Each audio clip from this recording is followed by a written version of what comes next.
And good morning to you. We are live and in living color. Lanning Ford 4 along with you here on a Tuesday morning.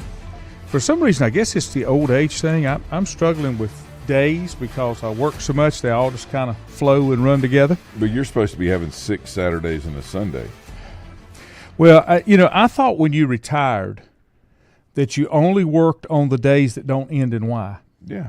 But that's not happening 6 Saturdays and a Sunday. Yeah. Mark Midget used to say that. He'd always say that, when he retired, that he had 6 Saturdays and a Sunday, and those holidays like Labor Day just messed his whole week up. Oh, I can imagine.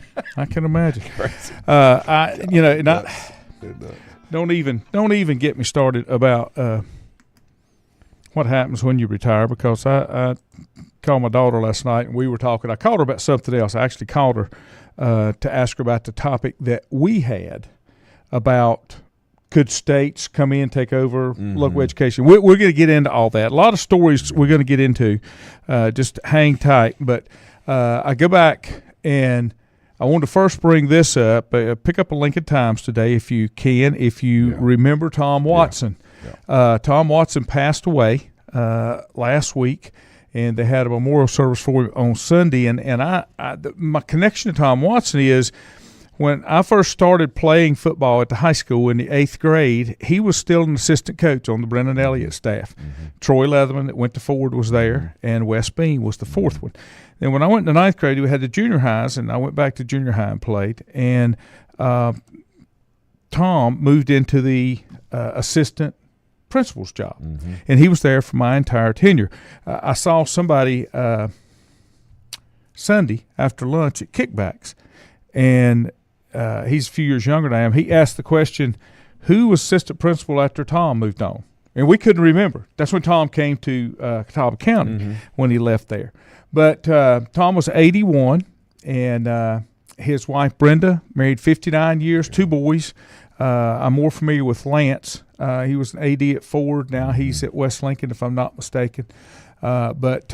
So Lance and I used to play basketball together in the gym on work days, because our dads, my dad worked with Coach Watson out at Ford, and so we'd get together 3 or 4 times a year and get in there and just hoop it up and play some one-on-one, and just a good good family, good guy. It was very sad day, but at the same time there's a lot to celebrate with how Coach Watson made you feel. And I didn't realize he's just a good man. I picked the story up as far as the write-up from Gardner-Webb's website, because Tom established, he and his family established a scholarship at Gardner-Webb, and all the things that he did, all the lives that he touched. And I emailed all weekend, and nobody responded to me at Gardner-Webb, and I said, well, I am going to run the story. I'm going to contribute it by gardnerwebb.edu, and I'll ask for ask for forgiveness instead of permission. They emailed me early yesterday morning before we went to press and said, absolutely, you need anything else? And that's where I got the story, and I appreciate those folks. I knew that Tom went to Lenoir-Rhyne, and Tom's real claim to fame was basketball, not football, but he was a great football player at Lenoir-Rhyne too. He's in the Lenoir-Rhyne Hall of Fame, I think.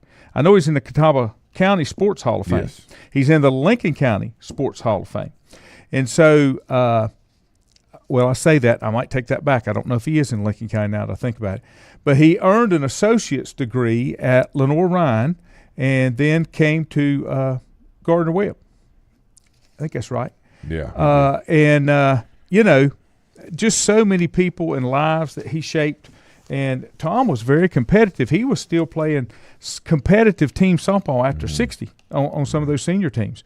But I kept up with him. And one of the things that I'll never forget, when I played in Strombo, December 1977, Tom and Wes Bean came and watched the game. Yeah. And Tom always kept up with me after that. And I just had a lot of respect for him as well. But that was a passing for those of you that didn't know and you knew Tom Watson. I want to make you aware of. Stephen, good morning. Richie, Milton, good morning. Glad to have you guys in here. I got 2 things I want to talk about this morning. One of them is a NIL deal on a high school student, and we had a little chat. We've got a group chat. We talked about things. Then the other story that I saw, and I want to touch on it too, is about the 24/7 Sports did a poll of a number of different division head coaches and now they call them general managers, but the people that help with recruitment. And they wanted to know, based on 4 scenarios, because right now it's the wild, wild west. Transfer portal is open too long. It's not in the right places. So I want to talk a little bit about that also.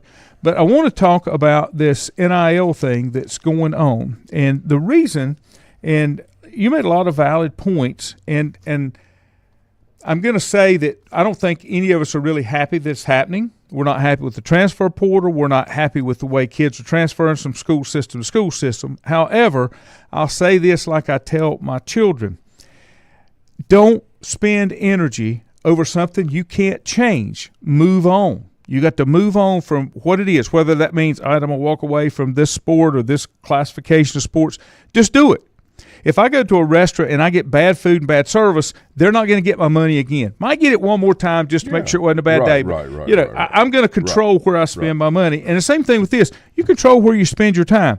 The only thing that is different about this, and my daughter sent me last night a text, there are 39 states currently that allow NIL on the high school level. Now, the reason that I can kind of get behind this one, and I'll tell you why. The things that I don't like about NIL, the name, image, and likeness should not have anything to do with the school you go to. That's the first thing, because they're using it as a bribery tool to get you to go there. If you're going to get NIL, you get NIL because what you're doing or who you are is going to be portrayed in something that's not attached to an alumni that owns the used car dealership down the road. And that NIL, because of where you are and your stature, should be transferring with you if you transfer schools, because then it becomes about you. Now, when this first came out, there's a Greensboro Grimsley High School quarterback. He is committed to Tennessee, and they have filed a lawsuit. His parents have, Wake County, over the State Board of Education's decision to bar student athletes at public high schools from participating in name, image, likeness, and they also are doing it against the Department of Public Instruction. Now, the lawsuit alleges the board overstepped its authority by unlawfully restricting the right to freely use his NIL, which he and he alone owns, thereby jeopardizing his ability to capitalize on life-changing opportunities available to him and provide him and his family with financial security. Now, here's the deal. When I read that, I don't like that. Then I read a little bit deeper into it, okay? Here's what it is. Where the NIL money's coming from, the complaint states that a prominent national trading card company has agreed to pay for him to sign memorabilia before graduation, offering the family financial security for years to come. Now, because that's not attached to the school, it's not attached to Joe's used car lot or anything that has to do with keeping you where you're playing. But this kid is actually, he is committed to Tennessee. He is a junior, if I'm not mistaken. But he is number 5 or number 4 in pocket passing quarterbacks in the nation, and in the top 30, if I'm not mistaken, overall, as far as where he's ranked in the nation, okay? And I don't care that the private schools are allowing it. That doesn't have anything with making the decision. To me, the only way that you permit this, if there's only a connection between who you are and nothing to do with the school. Now, tell me why I'm wrong. No, I don't think you're wrong. I just, there's so many different ways to look at this. And last night I wasn't giving my opinions. I was just giving like different, right? You know what I'm saying? And that different was me. Ways to, yeah. And Andrew did a good job of that too, right? And Steve and everything. But we were just kind of giving different like ways to look at things to try to dive into it a little deeper. And that's why I came up with what I did. Yeah, I want to be disassociated so it's not used as a recruiting tool. Right. The waters just get real murky. When it's used for recruiting, especially in the public sector, where there's taxpayer dollars that are involved in facilities, and the same can be said for institutions, colleges as well, right? Pro stadiums as well, because there's a lot of public dollars goes into private partnerships, right? An investment in the community, where the community's getting a return. You know, there's all different kinds of ways to look at this. You know, things evolve. All this this is where we are, and how we handle it is going to be trial and error instead of just having a set of rules and saying yes or no. And that is fortunate and kind of unfortunate as well. There's a yin and yang to that part of things. There is. A lot of times when you set rules in place, like for example transfer rules, let's just say within our own like district, right? You know, not picking on anybody. I'm just giving an example, okay? And you say, okay, well, if you leave this school and go here, you have to sit out a year, 365 calendar days or whatever, a year, calendar year. But when another person wants to go transfer, well, we're making an exception for this because this is a special circumstance and we need to. So you don't have rules if there's exceptions. Well, that's what I'm saying. So therefore, you really don't have them. That's correct. And that's where the muddy waters come in, and then accusations and frustrations and all of these things. You know, I just personal example. You know, my nephew, my youngest brother's kids. His senior year, he transferred to Bandy's because they have welding and some other. Agriculture that he was interested in. Obviously, he's doing a lot of, right? Right. Those things, traits. Well, his younger sister, who's a year younger, transferred, with him out there. So they didn't go to two different schools because of logistics and travel and that kind of thing. They lived down on East Maiden Road. Well, they both had to sit out a full year to play any sports when that's not why they were going. And it's debatable and arguable that a lot of transfers that happen are because of sports. And they're allowed to play right away. You know what I mean? There's just so many different things that we have with so many inconsistencies that people are just getting to the point now where they're like, I don't even care anymore. This is not engaging. It's not good. And again, I'm not being critical. What I'm saying is there's these situations that come up that are always special situations, but yet you have a set of rules. And the same thing goes for the NIL prior to all this. The one thing that I think is most glaring in this, when you pull back the layers or peel the onion on this, is nobody really cared before that people were getting, all this under the table. There's not a lot of stuff that's really happening because we've put it on top of the table. Right. Now it just becomes taxable and transparent, right? Yep. It's kind of like what's the big campaign slogan everybody's doing now about, we're not going to tax your tips. Yeah. Wage, those kind of things, like if you're a, server, providing a service, that kind of thing that you get tipped on, we're not going to tax that. It's just things that, my point is they ebb and flow. And this is very difficult. And until you get a set of rules that everybody has to abide by and there's no special circumstance, and you put everything on a level playing field, these things are going to continue to go. All right, let me give you this, because the more I thought about what you said about the platform that they're on being supported with public dollars, that's why I said it has to move from school to school. Yeah. And the other side of it is, just like when you talk about pro teams, because then we're talking about really athletes getting paid to play, the team is making revenue from them. Because if I'm not mistaken, if a team sells a Bryce Young jersey, Bryce Young, I'm assuming, gets a portion of that, but the team gets a portion of that too. So my thing would be, if you're going to allow NIL, I said it has to stay from school to school, or it's not really NIL. There should be a percentage comes back because they're making him available, okay? And that way it's kind of a win-win, but nobody wants to think and talk about that. I mean, this goes back, look who's provided scoreboards all these years. The soft drink companies did. It's the truth. And then if you had a scoreboard by Pepsi, you couldn't bring Coke on campus, or you couldn't in the athletic area. I mean, I saw that when I was in high school. So it's not that the stuff that's going on, it's new. It's just it's been put in your face and you know about it. Right. And it's a little more, with these things a little bit more, I say transparent.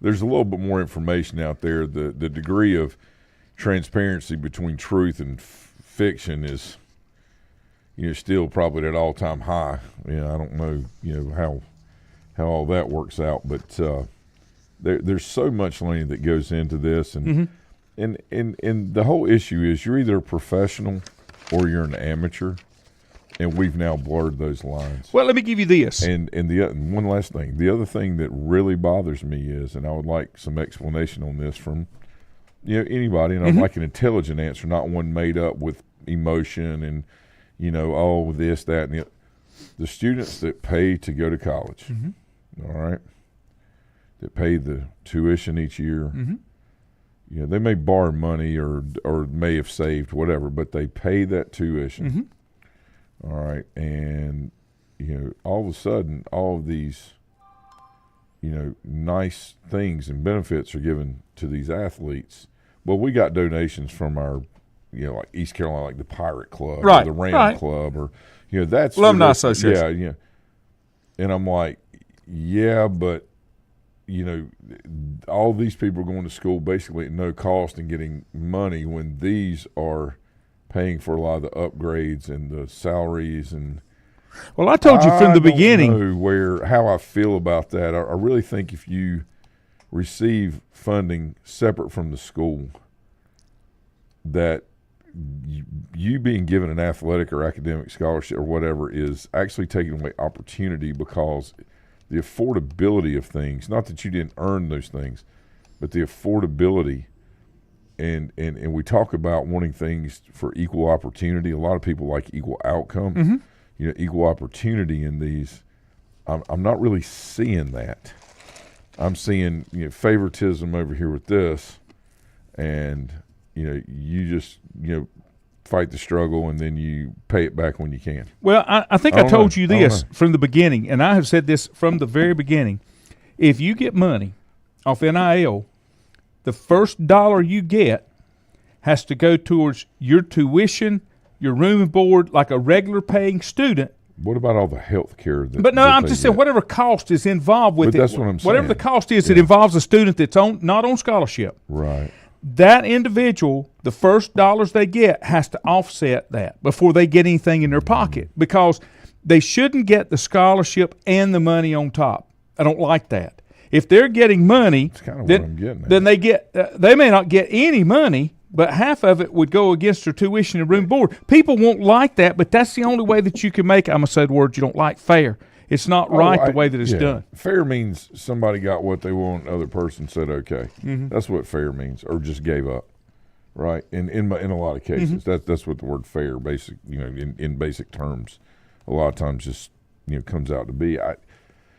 There's so many ebbs and flows with this, and you introduce, and this, the thing about it is, so much time is spent on this topic, but actually very little money, and I say very little, it's a lot, but very little when compared to the number of athletes is actually, given out there. There's really not that much opportunity for a lot of athletes to earn this money. They have to be exceptional. Josh Allen, I sent that thing to you guys this morning. He was not even recruited in high school. It was 0 stars. D3, trying to get a walk-on somewhere, and he's in the NFL now. And the point of this is when we give things to people, and all of a sudden they just take it upon themselves, this is given to me, and I deserve this, and without going out and earning it, then entitlement sets in, and then when they find out they're not entitled, their world comes crashing down when reality hits them. And they say, you're really not that special. You have to do the things, you have to put in the grit and the sweat and the failures and the acquisition of things to get to where you want to be. And you're going to have setbacks and failures and, moments where you get smacked in the face with a cow patty and, it's like, oh, I can't believe, the problem with this is we as a society are talk all about, well, let's do what's best for the kids. Let's do what's best for the kids. Doing everything for the kids and not letting them have any self-esteem is not what's best for the kids. And we're a very large nation. We're always going to have problems and issues that come up. And, this is one of those when we talk about the growth and development of a healthy society. And the problem with that term is there's a lot of different definitions and beliefs in what a healthy society looks like. Right. But the one thing that you can't get away from is what is true. Okay? And it's just a very tough this is going to lead to a lot more problems down the road than it is to helping people. Well, the other problem that they're doing, they're not looking to resolve it. They're just kicking the can down the road. and hoping it'll solve itself. The other thing that I wanted to mention, and I guess this is one of those things that kind of bothered me about, and like I say, this one to me, and I haven't seen all the NIL deal. I'll tell you the NIL deal that I don't know if it's Colorado State, somewhere they gave every kid on the football team free use of a Dodge Ram truck. Everybody got one. That's not an NIL deal to me because I don't know who that player is. This one is different because it's not connected. That's the only thing that I look at on this one. And there's so many different, like we say, there's different scenarios, there's different circumstances that come up. The thing about it is if that car company was not profiting from this, none of this would be an issue. That's correct. They wouldn't be encouraging the lawsuit so they can capitalize on the kid. So really whose interest is being put here? Oh, I know.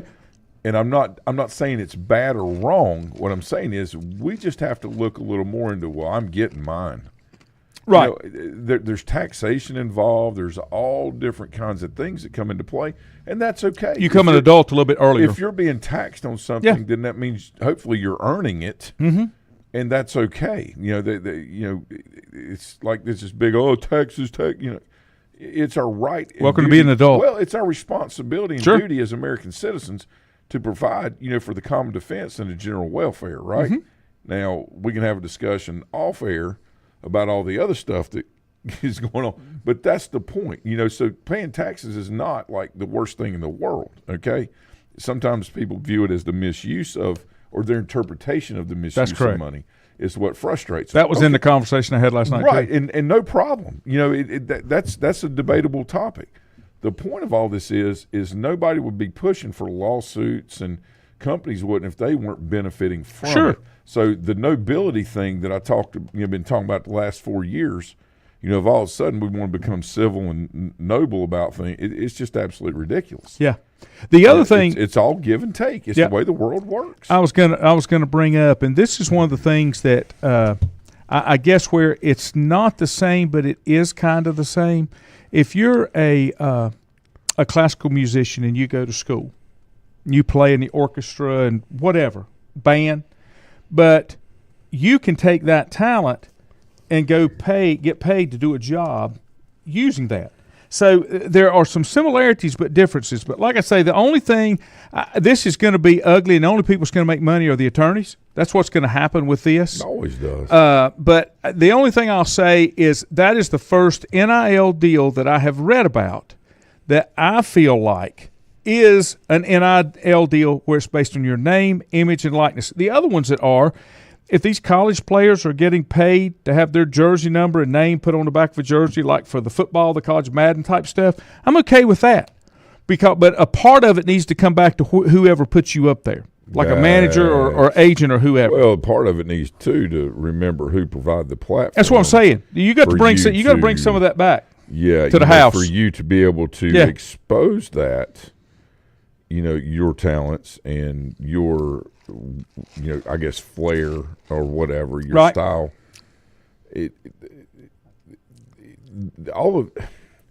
It's a tough topic, and it's one that we all want people to be successful and succeed and do the very best they can do.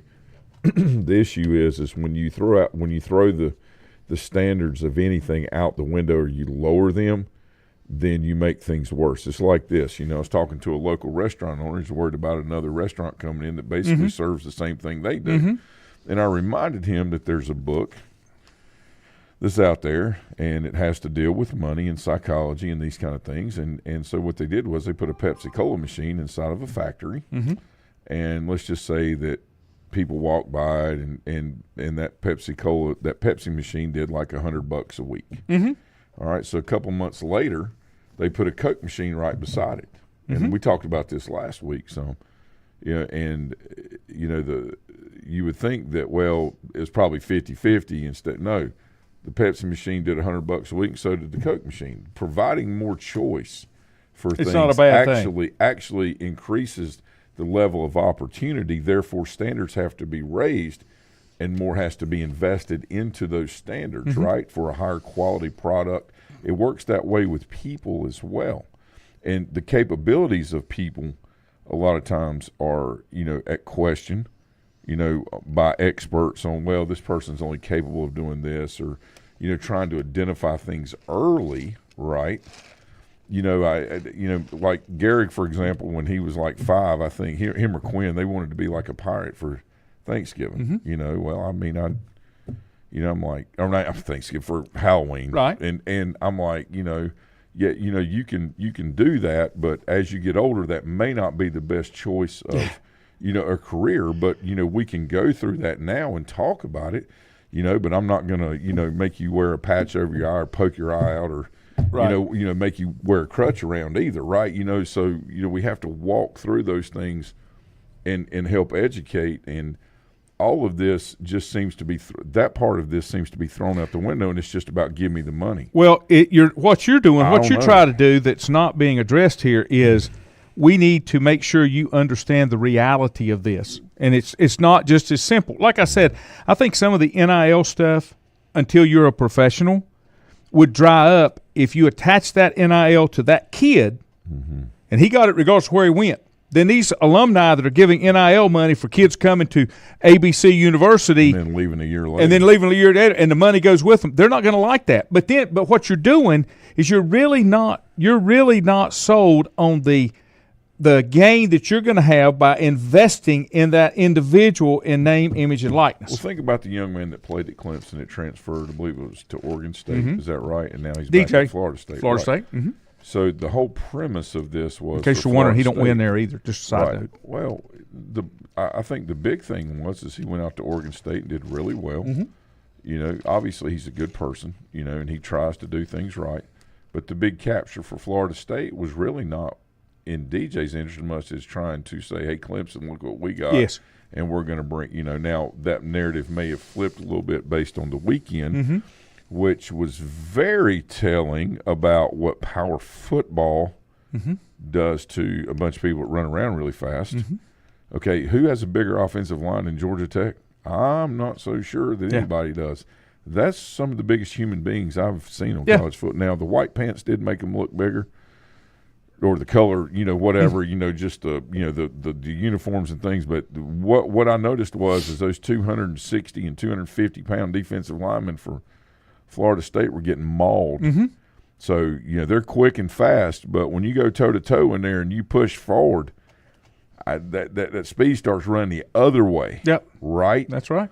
A lot of things happening in college football, a lot of different things, and you're going to see more and more of this style, and there's something to this. Let me get comments, and then I will take a break. We'll come back. We're going to switch to that college football. Richie said you didn't retire. You just shifted priorities and how to consume your time as well as supplementing income. That's correct. That's 100%. My wife said my problem is it should be put into account that only he can access after a certain point to avoid his family from blowing through it, tough. Or his posse, one of the two. Yeah. Stephen, we're coming to this. What are your thoughts on standard transfer rules for all school state districts? And I'm going to get you that. Yeah. Stacy, good morning from the beach. Milton said the shock most face is going from being the big fish in the small pond to becoming the small fish in the big pond.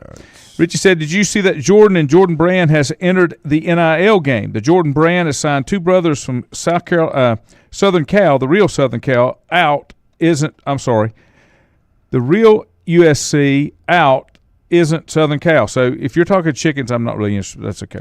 Richie said, I saw that Florida State has already decided to opt out of the 2025 college football playoffs. And I don't know what that's about. But let me take a break, and we'll come back and we'll talk about some of these transfers. And I got a few thoughts that I see. Back in a moment. Whether it's a sit-down meal or a call-in for the drive-thru, Brookwood Cafe and Catering is the answer. A variety of meats, vegetables, and desserts cooked daily, or a hot sandwich from the grill, they have what you're looking for to satisfy your taste buds. If you need catering from 5 to 500, Brookwood has you covered as well. Stop by Brookwood Cafe and Catering at 202 Providence Mill Road in Maiden. Don't forget breakfast daily till 11 a.m. Open Tuesday 6 a.m. to 2 p.m., Wednesday through Saturday 6 a.m. till 8 p.m., and Sunday from 7 a.m. to 3 p.m. Call 828-428-8944 to place your order today. If you ask around, you'll find Burke Mortuary has a reputation for excellence and commitment to value. They've built a reputation of trust for more than 35 years. Burke Mortuary is proud to offer personal attention, meaningful tributes, and the area's most affordable prices. They're also proud to offer you beautiful, state-of-the-art facilities. It's the perfect place to honor your loved one. So when choosing a funeral home, the choice is easy. Choose Burke Mortuary with locations in Maiden and Newton. Covenant Church began as a vision of just over 100 people in 1984. Since then, Covenant Church has grown and currently located at 2168 Gastonia Highway in Lincoln. The Sunday schedule includes early morning worship at 8:30, Sunday school at 9:45, and morning worship at 10:45. Their ministries extend beyond Sunday. Visit their website at www.covenantchurch.church to see all they have to offer, and better yet, stop by and see for yourself. Covenant Church may be just what you're looking for a new church home. First Federal Savings Bank has been serving Lincoln County since 1940. And as it has been from the beginning, customer service is a priority to First Federal Savings Bank. They want to get to know you by name. First Federal Savings Bank has the convenience, the products, and the services that the larger banks have, but with hometown people that you see throughout your community. Stop in and visit one of their 4 convenient locations and see what First Federal Savings Bank has to offer you. Member FDIC, an equal housing lender. Untangling your headphones, finding the right remote, saying goodbye to your favorite shirt that hasn't fit in 10 years. Why are simple things sometimes so complicated? Thankfully, with Auto Owners, insurance doesn't have to be one of them. Auto Owners works with independent agents who live in your community and answer when you call, so you can worry about more important things, like finding a new favorite shirt. That's simple human sense. Call Mooney Insurance in Maiden or East Lincoln Insurance in Denver, or visit mooneyinsurance.com. At Stifel Nicholas, we're committed to offering investors personalized investment guidance. We're a full-service organization with departments staffed with professionals that specialize in a wide range of investment opportunities, from the most conservative to the most aggressive. We strive to give each account, regardless of size, careful, individual attention. Call 4Rembert today at 828-624-7300. Stifel Nicholas, member SIPC and the New York Stock Exchange.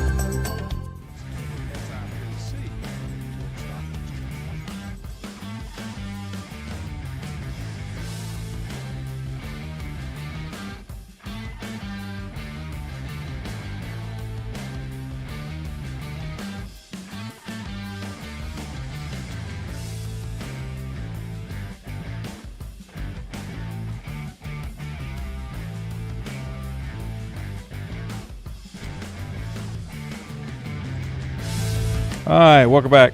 We're going to get out of here a little bit early. Mr. Rembert has business to take care of. This came yesterday, and let me go ahead and say, when I got the story, it pissed me off, and I'll tell you why it pissed me off. Okay, not the story, but the source. All right. I subscribe to 24/7 Sports. Yep. I want to read what they got. Right. I subscribe to ESPN Plus. I want to read what they got. So this story came. I'm sitting at Don's last night eating. It popped up on my phone. I wanted to read it. Couldn't get in. You need a subscription. I'm like, I've got a subscription. I logged in again. No. You got to upgrade to the VIP subscription because now certain articles are VIP. Whoa. So I think I was paying like $3.99 a month. Cancel that, baby. And it went to $9.95 or $4.99 if you pay for a year in advance. Well, I want the stuff, so I'll try it for a month. I'm on a month-to-month basis. But that just pissed me off, just in case you're wondering, to keep score. Keep luring me in. Okay? It just pisses me off. So here's the story. And let me address what Stephen said. I think it was Stephen first. We talk about transfer. The reason I called my daughter last night because she works at DPI. Yes, Lindsay. And I wanted to make sure that you know, I made a comment on our chat that I didn't think legislatures could take over, and she said there's a number of states where legislatures have taken over, and it's instead of being governed by the local unit, and there's good and bad points by that. Yeah. Okay, 100%. Now, 100%. to me, because of where it's come to and how big it is, and one of that goes back to the kid. And I want to say, did he not come from Reidsville and transferred to Providence Day? Yeah, 2 of them did. The 2 kids that we played against. And it was over NIL money because they could get it. Okay, that's wrong. School. That's wrong. So, to me, this is what I'm thinking. And I've said this like we've talked about. You've got to have a czar, a commissioner for college football, one person that oversees and makes the rules and says this is the way it is. I think not as much that I want to take the control from LEAs, from curriculum and how they run the schools and that type thing, I'm okay. But because athletics cross the boundaries of the LEA's capabilities, you go into a conference that may have, like right now, Burke, Catawba, and Lincoln. They're in a conference. Those LEAs look at transfers and everything totally different. Mecklenburg County is another one. So to me, to answer your question, Stephen, I think there should be a one person overall, okay, whether it's the North Carolina High School Athletic Association or whatever, somebody needs to oversee and say, we're going to allow transfers based on athletics, period. Not because we want to pick up welding, okay? But we're going to allow transfers on athletics in any public school that gets public dollars, or we're not going to allow them. If you play, you can't play if you move. Don't care what you did. Don't care how creative you get and go rent a house. You can't play because you got to have a hard and fast rule. You can't have exceptions. You can't have exceptions. My only exception would be is if you came from out of state. You were not here under the rules that were established. And if you do allow them to transfer, they're going to sit out 1 year. Can't get the benefit from it immediately. So you make the decision, but it's the same thing. I can't run over here to this county because they're lax. I'm going to get out of this county because they're too strict. I'm going to go play over here. I don't like that. The other thing that I don't like, if they're not going to allow NIL, shouldn't allow these kids to play at the independent schools and get money because it takes away. You got to have even playing field, and it's got to be an even playing field for the benefit of the kids. We're doing it for the benefit of the team. I don't care what they say. They're doing it for the benefit of the team, not the kids. Your thoughts? It's very deep. So if the state were to run athletics, and athletics is a byproduct of the academic environment. Athletics as far as eligibility transfer. Yeah, just all start to finish. Because they control how many you got to pass and that thing. I don't like passing either. I don't like that as a criteria. I don't like that because it's not objective, it's subjective. And, well, I mean, it could go either way, but I don't like that. You know, I used to be a big stickler on, attendance for this and attendance for that, but then the school system kind of stepped in and started offering online or on college campus. So now I'm not so sure I really care about that rule, that part of it. So it should be about the performance and success of the student and what works best for them in the educational environment. For the overall growth and development that's correct. of the kids. That's correct. And Laney, I'm a believer in choice and, having the opportunity to do this and do that and do what you think is best for your son or daughter in their educational endeavors. Everybody's different. And the problem is we've left too much of this up to a governing body, all right, instead of taking ownership and responsibility in the home. Yeah, we want the government to feed our children. We want the government to watch our kids until 6 o'clock at night. We want and while some of these services are wonderful and that are much needed, more often than not, in my experience as a professional educator, I've seen it abused. For example, I worked in a mountain county years ago that's not too far from here, where the mother would drop the kid off at 7 o'clock in the morning and not go back and get him until about 7:30 at night. He was 3. She had no job. It was just a service that was provided. I have a problem with that. Absolutely. Right? I agree. It saw it personally and professionally. Okay, so there's always extenuating circumstances. There's always there's always bad people out there that don't take care of their children or worry about their needs before, addressing the matters most important to their kids. Having said that, this is where parenting, comes in. There's no manual on it, where everything is trial and error, but there has to be more involvement in the decision making inside the home instead of letting people legislate and dictate what you do and how you do it. Choice opens that up where it's kind of like the two, the Coke machine and the Pepsi machine. Everything elevates from there. And there's pros and cons, obviously get that. But this whole thing about transfer, go here, do this, go there, do that, a lot of that has to do because people that are in charge, in an area, a district, a community, whatever, hire people that are not the most qualified, that will not do the best job. And they know that, but it'll make their job easier, and they're just trying to get their 30 in. Right. And certainly not everyone falls under that category. But my thing is, if someone is an administrator and they hear this and this offends them, then they're likely guilty of what I'm talking about. Well, I mean, guess. it just is what it is. I know. And again, to each his own. But at some point, where does the responsibility fall?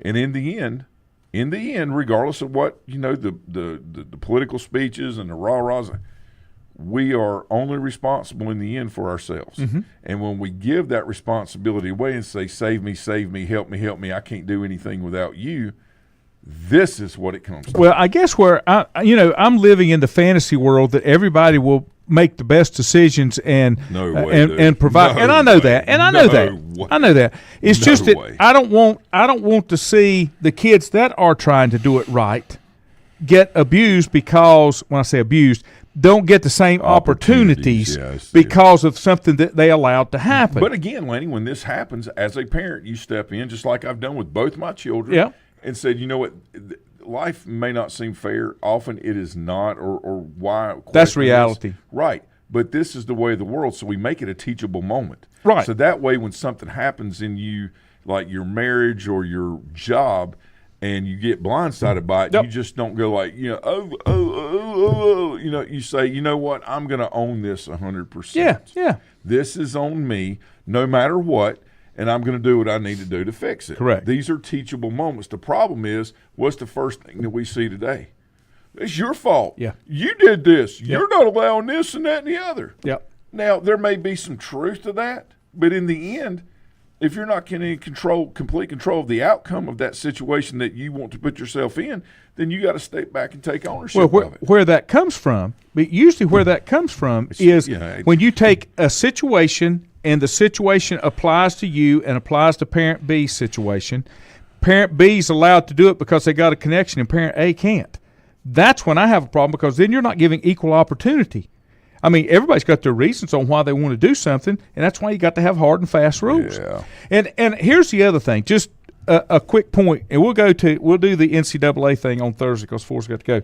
Here's the other thing: can we agree that there is not from a philosophical standpoint, but because of what it's become, there's not the correlation between school and athletics that it used to be. We've let it get out of control. We've let, to some extent, schools, athletics overrun what's right for school. Okay? Well, that's what happened when we went to centralization instead of staying decentralized. When you were a community and your school was in your community, whether it be your city or like in West Lincoln, in true communities, and things were handled there and people were in charge there, then things were seen at that level and not at the 50,000-foot level, where things at 50,000 feet are often dismissed as, well, it's really not that important in the overall grand scheme of things, but yet on the local level it is. And so what happens is when you start marginalizing people's people's feelings and thoughts and the way that they want to run their individual communities and their beliefs, their values, their principles, okay, and you put that on the 50,000-foot level with oversight and in the name of, well, we'll have much more resources to help you. My question is, with consolidation, who's serving who? I know. And that now again, things ebb and flow. I'm not accusing anybody of doing anything wrong. I'm saying that there's a dynamic shift from what's most important locally to what's most important centrally. And it has give and take. So there's a lot of things to think at with, with that. Here's the deal, and I've told this before. When I was in school, Lincoln County had 2 high schools because Lincoln City was its own. Okay. You had East and West. Gotcha. And then you had multiple elementary schools. There were no junior highs at that point. That school system was run by one man who was superintendent. His name was Norris Childers. Yeah. Great man. He had a secretary. He had a guy that took care of the bus garage. Yep. He had a guy that took care of the maintenance for the school system. Right. Yeah, we're done. You know, we had some mechanics. We had some workers that, for the maintenance issues, but you didn't have it layered with well, you didn't take away from your local community to provide for the centralized form of things, right? There are necessities when you centralize that you have to have within that central office to make sure that needs and the matters that need to be addressed are being addressed. The problem is when the focus becomes on protection of that centralized form of body. And again, I'm not accusing anyone around the world. It's no different the way. Not what I mean. It's no different the way politics work. It's a naturally evolving thing, and it's about protecting my turf. And all of a sudden, everybody gets butt hurt if somebody says something, or if and all this crap. Instead of saying, look, what is most important here? Yeah, it is the growth and development of our children, right? Our most precious commodity and asset to continue, on this, this voyage that we're on, right? The journey we're on. What happens is we get caught up in rights and privileges instead of talking about roles and responsibilities and duties and ways to help others while we're helping develop them and teaching them those characteristics, because they spend their whole life being angry about things that, and I say it could be anybody. If they're not taught these principles at a young age, and the value system that goes with the principles, which are truths, then they grow up being angry and confused because they don't understand why they can't transfer over here, why this kid got to go but I had to sit out a year, or why I've been in school for 3 months and now you don't want me there, and all of these things get confused when they could very easily be handled at the individual school. And if you do that, if you go back to that model, and then if you choose to play in an association, the association has complete autonomy because you're choosing to participate in that. Then it levels all of this crap that we're having to deal with out, because there's one governing body, one person that makes the final decision that gets advice from a committee. But it doesn't matter. Hey, the one vote of the one person in charge can trump the whole 26 people that believe the other way, because then we know that there's truth in it because it came back to one person. We know that it is right, and we know who to blame or who to say, hey, great job. Landis, right? Kennesaw Landis.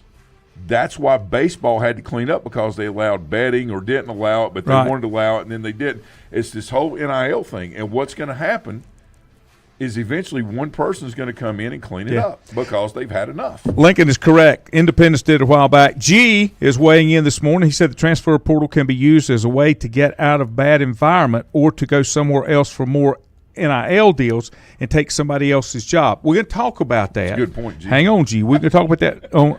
Let me give you this final point from what you said.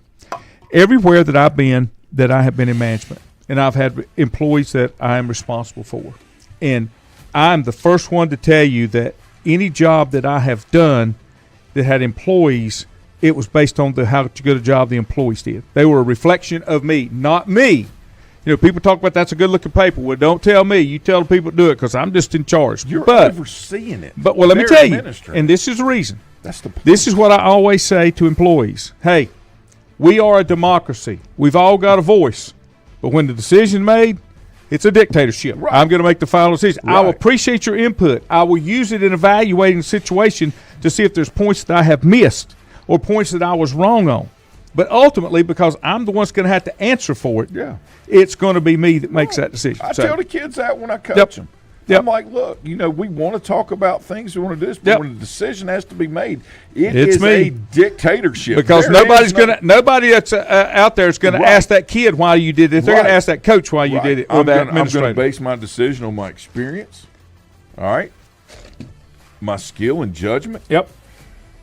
I'm going or lack thereof. Right. What's in the best interest of the team first, as a whole. Okay, first, and then as the individual, while still addressing the matters most important to the individual. That part is lost, I feel, more and more unintentionally, not intentionally, unintentionally, all the way down to youth league sports. Yes, you want to teach a team environment, how to work together with and for people, but you still have to address the matters most important to each individual player. Sure. They're not an entity, they are a person. Well, so they have thoughts and feelings and all this, and they are trying to develop those, and when they're really young, even up until age 24, sometimes 30 for some of us, brains don't fully develop. Reason is not always at the forefront of things. It's more of emotion disguised as passion, sure. Right? So there's a lot that goes into, how to constructively construct that whole, the whole thing. I had no problem when I was coaching if a parent said, why isn't my kid doing this or that? And the one that comes to mind always it's a great is, question. Why is he not a running back? He's a great running back. I said, because he starts on defense, and I've got people that are better than him that can run the ball, but they can't play defense better than he does. Right. So he's playing where I need him to benefit the team. Right. Not where you think he should be, because it's not a prestigious position like playing corner. Mm-hmm. But I evaluate those decisions based on what that kid has to offer and what that kid brings to the team as a whole, because it all affects it. You got to get out of here. Have a good one. We'll see you Thursday.